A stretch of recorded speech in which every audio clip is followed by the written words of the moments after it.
sahabat semua, Assalamualaikum warahmatullahi wabarakatuh. Salam sejahtera bagi kita semua dan sehat selalu ya. Kali ini kita akan membahas satu jurnal internasional. Tapi sebelumnya jangan lupa subscribe, like, and comment.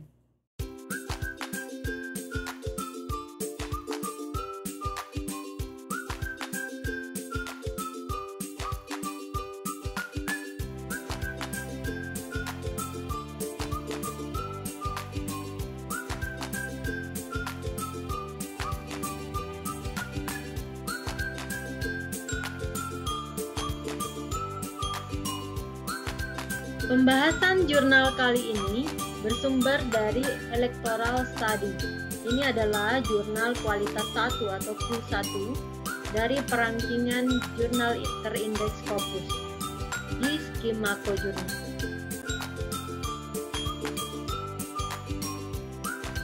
Otokrat menghadapi dilema, lanjutkan dengan praktek pemilu yang curang dan beresiko memberontak, atau kurangi penipuan dan resiko kehilangan pemilu.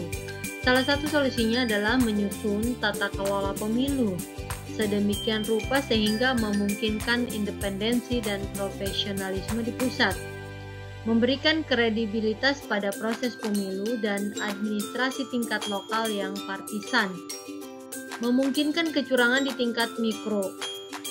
Petugas pemungutan suara partisan dapat membantu memberikan suara dengan menggunakan penipuan cerdas, penipuan yang meminimalkan resiko tertangkap dan hanya digunakan saat diperlukan.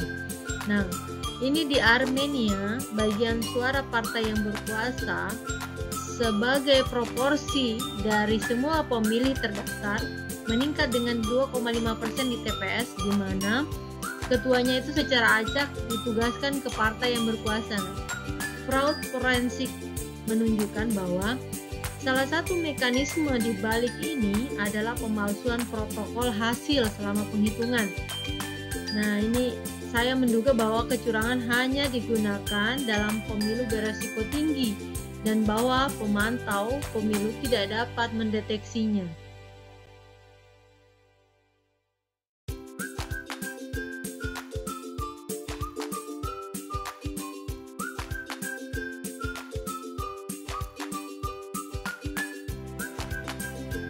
Studi ini menyoroti penipuan mikro dengan menyajikan bukti eksperimental tentang bagaimana tepatnya partai yang berkuasa di Armenia mencapai efek suara positif bersih.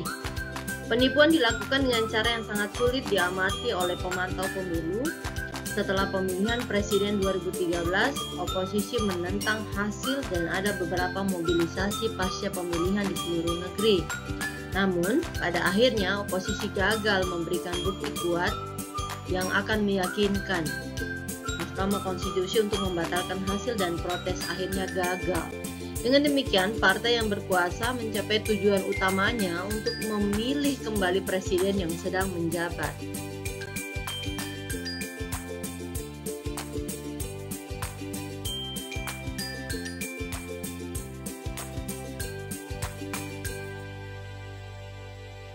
Efek yang terdeteksi dari kursi partai yang berkuasa pada perolehan suara ditambah dengan fakta bahwa pemantauan pemilu gagal untuk mengamati adanya penipuan menggambarkan bahwa partai itu dapat melakukan penipuan tanpa ketahuan. Penggunaan penipuan yang cerdas bergantung pada penilaian lokal tentang kemungkinan tertangkap dan ketersediaan teknik perolehan suara alternatif, seperti pembelian suara dan intimidasi. Studi ini menunjukkan bahwa kecurangan pemilu tidak digunakan sebagai teknik default, melainkan digunakan sebagai upaya terakhir. Terlibat dalam penipuan adalah instrumen yang tumpul dan beresiko terutama rezim yang lebih kompetitif. Fakta bahwa penipuan partisan tampaknya hanya digunakan dalam pemilu beresiko tinggi di Armenia. Dalam pemilu beresiko mendukung gagasan penghitungan rasional tentang biaya dan keuntungan terlibat dalam penipuan.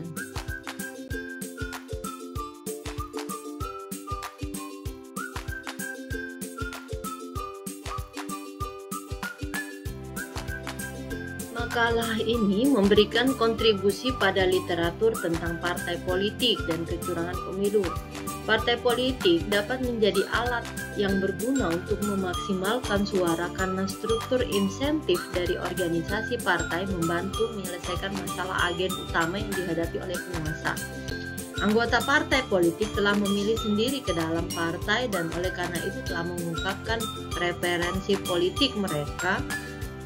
Anggota juga memiliki kepentingan dalam dominasi berkelanjutan partai sehingga mendorong partisan untuk memberikan suara dengan cara yang meminimalkan risiko ketahuan. Dengan demikian, penyelenggara pemilu partisan menyediakan mekanisme penyampaian kecurangan yang lebih efisien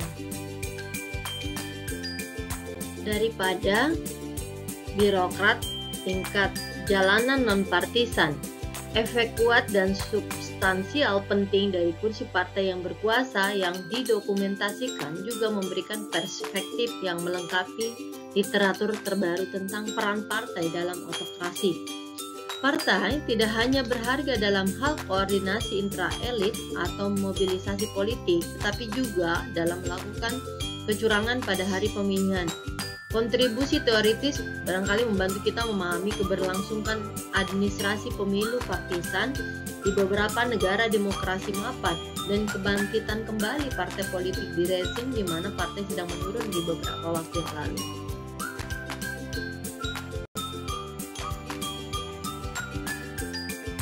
Dalam hal implikasi kebijakan sangat penting untuk dipahami dalam kondisi apa penyelenggara pemilu yang ditunjuk partisan dapat menghasilkan keseimbangan yang bebas dan adil. Pendekatan check and balances untuk penyelenggara pemilu membutuhkan persaingan yang kuat dan budaya demokrasi yang terinternalisasi dengan baik. Jika tidak, terdapat resiko bahwa partisan akan menggunakan kekuasaan formal dan informal untuk mengganggu proses pemilihan. Penelitian ini berguna bagi perbaikan pemilu atau pemilihan di Indonesia, baik pusat sampai lokal. Para penyelenggara untuk independen dan profesional agar proses dan hasil dapat diterima seluruh pihak dan meminimalisir efek pasca pemilu. Juga berguna bagi penulisan karya ilmiah. Terima kasih atas perhatiannya, lebih dan kurang mohon dimaafkan. Jangan lupa subscribe, like, and comment. Assalamualaikum warahmatullahi wabarakatuh.